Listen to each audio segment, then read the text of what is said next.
Rounds of rain have been pounding central and eastern Kentucky pretty much all day long. We are catching a little bit of a break, but it won't last long. I'll break it down for you.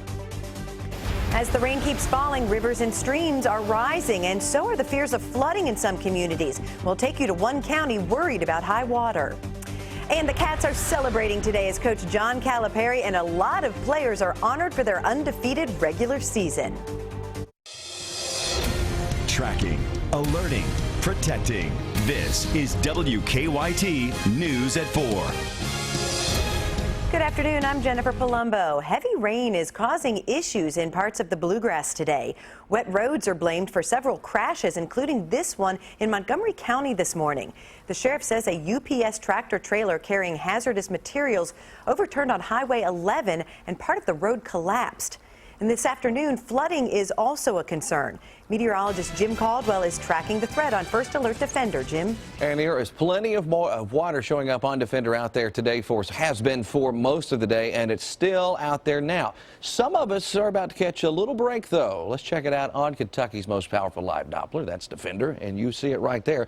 The back edge here in central Kentucky starting to get closer and closer to us in Lexington. We go down to the south and east. We're also seeing a little bit of a dry period, but we all know it hasn't been very dry all day long, so at least the edge of it trying its best to get right out of town.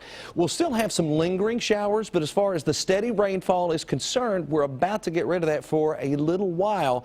More chances will start to ramp back up, though, as we go toward the end of the week. We might have an additional 1 to maybe 3 inches of rain with the ladder system. Flood watch still in effect, though, through tomorrow afternoon, tomorrow evening, depending on your exact location for everybody highlighted here in green. And as you see, there are plenty included in the flood watch. Again, this is because of the saturated ground that we have, the rainfall that we're expecting for the rest of the afternoon and evening, and especially for the folks out in eastern Kentucky overnight, because they have better chances to hold on to it.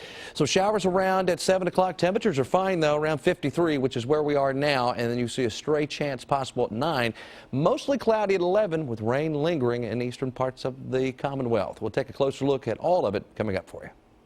Thank you, Jim. And with all that rain in the forecast, flooding is a concern in many communities. WKYT's Sean Moody continues our top story team coverage from Scott County, where officials are keeping an eye on the situation. The Scott County emergency management officials said the situation here isn't serious, but they do expect some nuisance flooding out of the Elkhorn Creek. The creek crested at more than 9 feet last week and went back down to about 5.5 feet, but over the past day or two, it started rising again. The park near Cardome is blocked off while the water is a bit higher than normal. Over at Oser Landing near downtown, debris is piled against a bridge while the water rushes past. Emergency management officials say they don't expect the water to cause any serious problems. We will see some overtopping of roads, some bridges that may be blocked for a little while. We'll be out monitoring all of the roads and the places that we watch for regularly. There are also a couple of areas north of Georgetown that Hennigan said they're watching closely. They're tunnels between Georgetown and Sadieville. One of them is on Rogers Gap Road. The other is on Double Culvert Road. Hennigan said if you're traveling between Georgetown and Sadieville, you probably shouldn't take those roads. In Georgetown, Sean Moody, WKYT. Emergency management officials in Harrison and Bourbon counties tell us they don't expect to see much flooding. This afternoon, about 500 people in Estill County still have no water. Debris along the banks of the Kentucky River is blocking the intake structure at the water treatment plant. County leaders are handing out bottled water to help those who need it and telling them to boil tap water for 3 minutes before drinking it. We'll have an update on the situation coming up at 5 o'clock. The Kentucky Wildcats are getting a lot of attention for going undefeated in the regular season as they get ready to head to Nashville for the SEC tournament. Today, the Southeastern Conference handed out awards, and UK won a lot of them. John Calipari is SEC Coach of the Year. Karl Anthony Towns, Freshman of the Year. Willie Cauley-Stein, Defensive Player of the Year. And Devin Booker, Sixth Man of the Year. That's just to name a few. The Cats' first game is Friday afternoon at 1 against the winner of the Florida-Alabama game. And we'll get you ready for the SEC tournament with a 1-hour special. You can watch it tonight at 7 on the CW Lexington. We're working on a number of other stories for WKYT starting at 4:30. Sam Dick joins us from the newsroom with a look at some of the news in progress. Good afternoon, Sam. Good afternoon, Jennifer. Lexington police are trying to track down 2 robbers this afternoon. Officers were called out to the GameStop on West New Circle Road about 10:30 this morning. 2 men walked into the store with a weapon, jumped over the counter, and demanded cash. Police say that this robbery is similar to more than a dozen that they have investigated in recent weeks. We did call our robbery homicide unit out there looking at those connections. Obviously, we do have some video stills and some things we're going to look at too, and possibly release those later on. But we're certainly looking at all the robberies to see if there's any connection between them. Right now, police are reviewing surveillance video. They think the robbers left in a gold or beige minivan. We'll have an update on the investigation on WKYT News coming up at 5:30. A Georgetown man is facing a kidnapping charge. Police tell us that he duct taped his ex-wife and told their son to draw on her. Police say that Zachary Shelton tied his ex-wife's hands and feet together, then drew obscene pictures on her face and told her son to draw on her back. They say the woman was kept duct taped for about 20 minutes while he slapped her and drug her across the floor.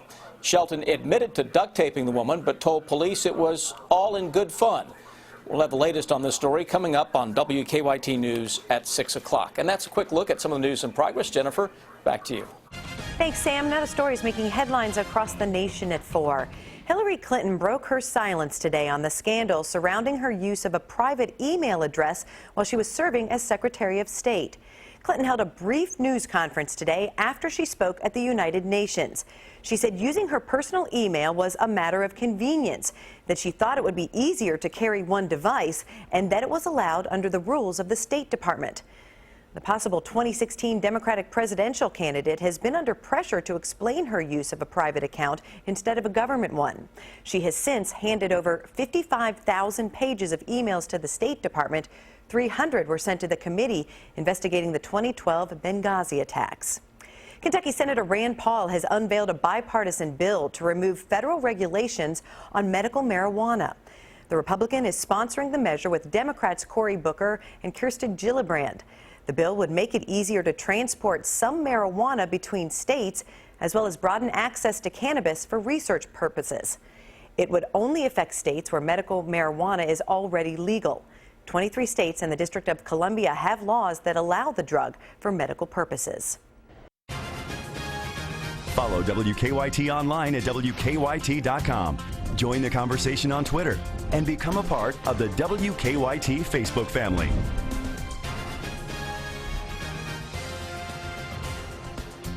Stocks falling hard today on worries about the Fed raising interest rates in the future. The Dow is now in the red for 2015 after dropping 333 points to close at 17,663.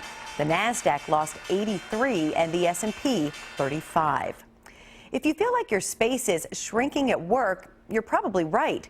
Real estate experts say workspaces are getting smaller to save money. Real estate data provider Cornet Global says North American offices will average just 151 square feet by 2017. That's down from 176 square feet in 2012. Also, individual desks are disappearing as companies adopt open floor plans to encourage teamwork. Leasing a car can offer a lower monthly payment, but consumer advocates say check the fine print because some dealers may try to slip in higher taxes and extra fees. Julie Watts reports. Johan Noor Mohammed is a numbers guy, so when the accountant recently got a price quote for a new car lease, he says the numbers just didn't add up, specifically the sales tax. It was based off the full value of the car. Something that struck Johan as strange since he was only planning to lease the car for 3 years. It didn't seem right. And it's not. When it comes to leases, dealers are supposed to base the sales tax on the monthly payments, not the full value of the car. Dealers are very creative. But car lawyer Lou Liberty says some car dealers purposely find ways to inflate the initial quote in an effort to tack on extras later. It's called payment packing. That's their goal, is to get you comfortable with a higher monthly payment than is required to do the deal. Ultimately, dealers correct the sales tax, or in some cases inflated interest, before you sign. But Liberty says they keep the higher payments by packing in profitable add-ons implying they're free. Paint and fabric protection, a theft deterrent device, an extra alarm system. The New Car Dealers Association says it encourages consumers to approach their dealer directly with any concerns about proposed terms, including taxes. Which is exactly what Johan did. He says prompting the car dealer to correct the sales tax, a $2,200 difference. Julie Watts for CBS News, San Francisco. And the dealership he dealt with claims the tax misquote they gave was an honest mistake and not an attempt at price packing. Big celebration of the arts in Lexington today as Lex Arts kicked off its Fund for the Arts. And Deanne Stevens is out and about, or she's in and about today because she needs to be at the Kentucky Theater with more. Good afternoon, Deanne. Hey, good afternoon, guys, from the Kentucky Theater. Always love being here. Such a beautiful place to be, and a great event that took place a little bit earlier today. Big kickoff, Fun for the Arts. Nan Plummer is with us. She is president of Lex Arts. What happened here today? Very exciting for you guys. It was a great day. We had performances from so many of our arts partners all over Lexington. We announced our goal for this year's fundraising, $1,050,200, and we still need lots of help to get there. Yeah, where does that money go, and why is something like this, the big kickoff today, why is this important? Well, this is important to raise awareness about why we need money for the arts here in Lexington and where the contributions, the investments really, that people make in Lex Arts go. So they go to the Lexington Philharmonic, they go to the Lexington Children's Theater, the Lexington Ballet, so many small and large arts organizations, both general operating support to keep the lights on and special projects. You say all of those events and I'm like, oh, we all enjoy all of those here in our community. Talk about the arts and why what you're doing, like today, the kickoff for the Fun for the Arts, why that is critical for our community. It's so important for bringing people here to work and to stay here, to love our community, to raise their children here. It's so important for education and, you know, economic development. Certainly we talk about that a lot, but I think the arts are really about how we want to live together as people in mutual understanding. I know that sounds a little corny, but I believe it. I believe it too, and I believe in what you guys are doing. Thank you. That's for sure. Big kickoff today here at the Kentucky Theater coming up at 4:50. How you can still help, it's not too late. That's the good news. How you can still help here with the Fun for the Arts. I'm Deanne Stevens, out and about at the Kentucky Theater. Thank you, Deanne. It's time for Better Living, health education, and consumer news that impacts your life. Women taking hormone replacement therapy for menopause symptoms might be damaging their heart. British researchers tracked 40,000 postmenopausal women. They found hormone therapy did not protect against cardiovascular disease. In fact, they say it may even increase the risk of stroke. Vegetarians may have a lower risk of colorectal cancer.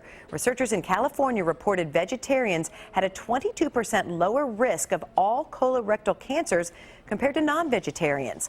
Colorectal cancer is the second leading cause of cancer death in the U.S. Researchers say they have isolated the human ouch zone. That's the part of the brain related to pain. Experts looked at the brain images of patients experiencing pain and found the area known as the dorsal posterior insula seems to be responsible for actually how much something hurts.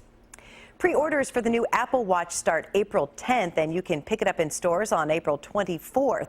But with everyone watching the watch, it's perhaps another announcement that will get more people watching. Apple has cut the price of Apple TV from $99 to $69 and announced a deal to offer an HBO streaming service without a cable or a satellite subscription, exclusively starting this April for $14.99 a month. Marriott International will become the first major hotel chain to accept Apple Pay at check-in. Starting this summer, Apple Pay will be accepted at some Ritz-Carltons, Courtyard, Residence Inn, and Marriott's Edition brands, mostly in major cities such as New York, LA, and Chicago. Apple Pay was unveiled last fall and is available with the iPhone 6, iPhone 6 Plus, and it'll work with the Apple Watch when it hits stores.